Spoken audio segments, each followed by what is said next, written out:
Hey guys, today we're just going to talk about the laser range of Airmouse. Okay, so we've got a couple of different models here. So this is our latest one, which comes with the MMC X40 and the MMC P20 Plus. And this is our older one, which came with the MMC P20. They're both basically the same, they work the same, it's just a bit of a different design. Okay, so when you first get your Airmouse, you'll find that when you open up this battery compartment to put the batteries in, there'll be a little dongle there. Okay, so that's what you need to communicate with the device. So you just plug that into your media player like that. Put in a couple of batteries.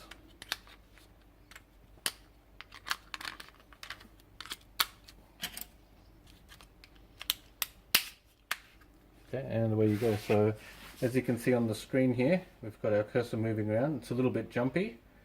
Okay, so if you find that the cursor is not really responsive or it's jumping around like this, you can reset the cursor or recalibrate it. So you want to do that by placing the Airmouse down on a flat surface in front of the media player, so it's got a clear line of sight, and you want to press and hold the OK and the home button. So you press and hold these two buttons down. Now you should see the indicator light at the top here flash. So once that flashes, the mouse will be recalibrated. So I'll just do that now. So you want to hold it as still as possible. Okay, so now you can see that that's flashed, and you'll find that the cursors are a lot smoother now, you know. Okay, so and so with this mouse cursor, there's a little button on the remote here where you can turn the mouse cursor on and off. So if I press that, the cursor's turned off. Okay, so if you want to turn it back on, press the button again. So if you want to turn the cursor off screen, just so it doesn't appear there, it will disappear after a few seconds anyway.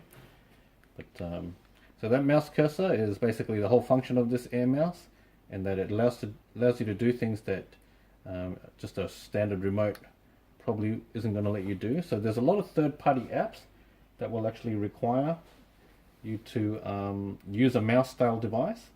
Okay, so for example, this top left menu on Netflix, you can't actually access that with just a regular remote. You will need a mouse or an Airmouse, something with some sort of a cursor.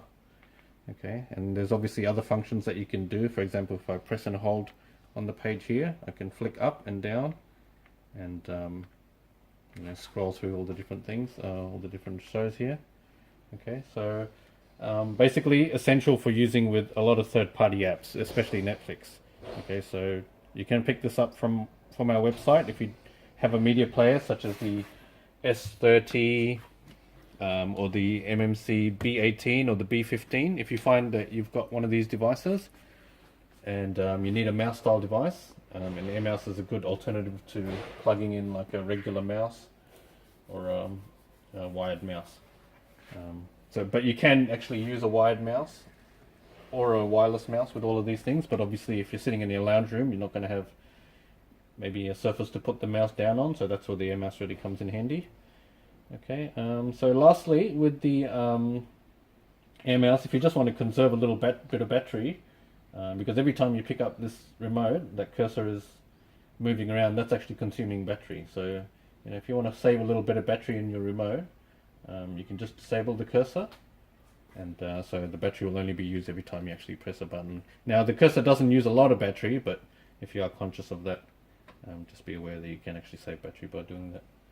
Okay, so that's pretty much it. The rest of the functions pretty self-explanatory like any remote. Okay, but it's really that mouse cursor that sets this remote apart. Okay, and that concludes our video. Thanks guys.